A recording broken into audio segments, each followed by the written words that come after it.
Assalamu alaikum wa rahmatullah, j'espère que vous allez bien.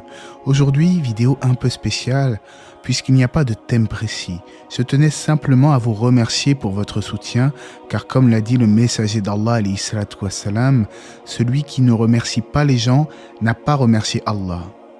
Tout d'abord, toutes les louanges reviennent à Allah qui a fait en sorte que cette chaîne grandisse et puisse être profitable à certaines personnes. En effet, même si la chaîne a atteint le chiffre symbolique des 100 000 abonnés, ma plus grande réjouissance se trouve dans certains de vos commentaires.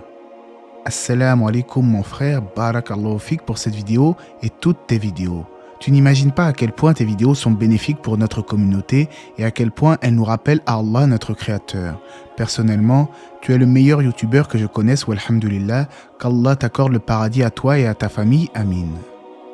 Grâce à toi et ta chaîne, et bien évidemment grâce à Allah, je suis passé de juste faire le ramadan à faire la prière, aller à la mosquée, orienter ma vie sur l'islam, le droit chemin, et j'essaye comme je peux de propager la science que l'islam nous transmet, en tout cas, barakallahu fik.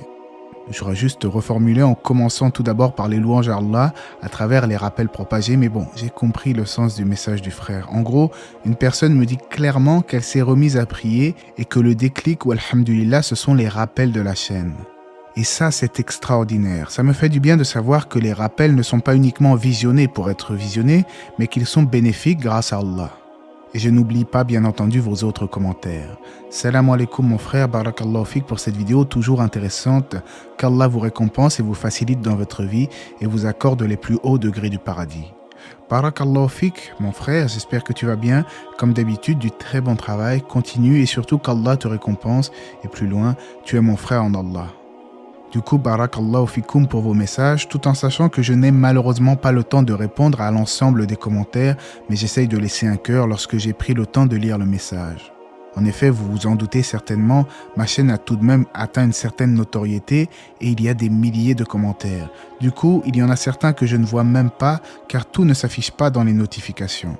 Il m'arrive même parfois de lire et de répondre à un commentaire qui date de plusieurs semaines, voire de plusieurs mois, car je tombe dessus par hasard. Mais sachez que je fais de mon mieux pour vous lire autant que faire se peut. C'était la petite partie remerciements, mais je tenais également à aborder l'avenir de la chaîne. En général, je choisis moi-même le sujet du rappel en cherchant ce qui peut être une cause de conversion à l'islam ou bien un moyen de renforcer la foi des croyants, et cela par l'intermédiaire notamment de l'histoire des prophètes, de preuves de la véracité de l'islam ou tout autre sujet en lien avec la spiritualité islamique. Mais bien entendu, si vous avez des idées de vidéos, n'hésitez pas à me les partager, car souvent j'ai réalisé des rappels dont le thème avait été proposé par des abonnés.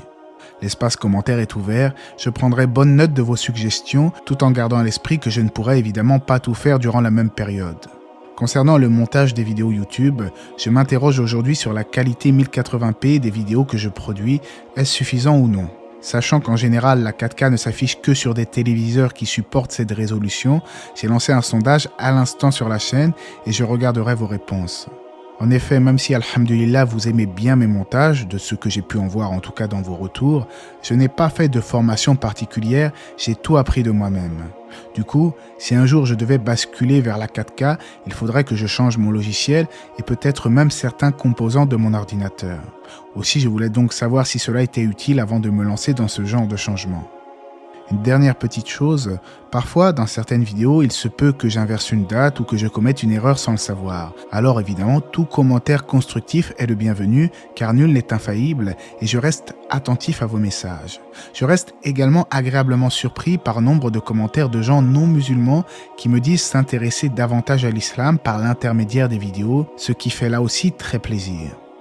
Alors évidemment, il y a quelques commentaires négatifs de la part de certains détracteurs de l'islam ou autres, mais cela est inévitable et en plus ça reste minoritaire.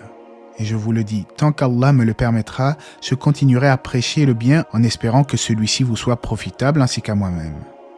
Je tiens à signaler aussi que je ne partage que ce que je considère authentique à mon petit niveau. Exemple, un des rappels qui m'a touché au début de mon cheminement il y a plus de 16 ans était une vidéo sur YouTube. J'ai retrouvé la vidéo en question et après m'être procuré l'ouvrage de référence, il se trouve que le récit n'est vraisemblablement pas tiré d'un recueil de hadiths connu. Du coup, je me garde de partager toute information qui n'aurait pas une base solide dans le Coran et la Sunna prophétique. La vidéo était un rappel avec une anachide en fond dont le texte s'apparentait à un hadith. Au jour de la résurrection, on amène un homme et on lui règle son compte. Puis, on ordonne de le conduire en enfer. Mais à mi-chemin, il se retourne et Allah le Très-Haut dit « Ramenez-le vers moi ». Quand ils l'ont ramené, Allah le Très-Haut lui dit « Ô méchant serviteur, pourquoi te retournes-tu » Il répond « Ô Seigneur, j'ai été rebelle envers toi, mais j'espérais en toi. Je suis mort, mais j'espérais en toi. Tu as réglé mon compte, mais j'espérais en toi. Tu m'as envoyé en enfer, mais j'espérais en toi. C'est pourquoi je viens de me retourner vers toi. » Allah fort et majestueux lui dit « Tu as placé ton espérance en un Allah généreux et tu as adressé tes vœux à un Allah miséricordieux. Va, je te pardonne. » Alors c'est une très belle exhortation, une belle histoire qui m'a touché à l'époque, car elle met en lumière la grande miséricorde d'Allah. Et en islam, le serviteur doit en effet placer sa confiance en son Seigneur concernant son immense miséricorde, mais aussi craindre son châtiment et pleurer sur ses péchés. En d'autres termes, le véritable croyant doit trouver le juste milieu entre la crainte et l'espérance, sans trop pencher vers l'un ou l'autre. Car celui qui espère trop en la miséricorde divine deviendra quelque peu négligent, et celui qui penche trop vers la crainte oubliera à quel point Allah est pardonneur. Malheureusement, dans le livre de l'imam Razali, je n'ai pas trouvé une référence quelconque à un hadith, et avec tout le respect que je dois à nos imams, sur ce point, je ne peux que m'abstenir personnellement de propager des rappels si le seul but est l'exhortation, sans véritable preuve à l'appui. Mais si une personne a connaissance d'un lien qu'il pourrait y avoir entre ce récit et une source authentique, je serais très heureux d'en prendre connaissance. Ainsi, j'espère que les rappels de la chaîne continueront à avoir un impact sur les gens par la permission d'Allah, un impact positif dont les fruits profiteront à l'ensemble des gens. Allah c'est mieux, n'hésitez pas à vous abonner si vous ne l'êtes pas encore pour ne rien manquer des prochains rappels. Que la paix et les bénédictions d'Allah soient sur le prophète, sa famille et ses compagnons.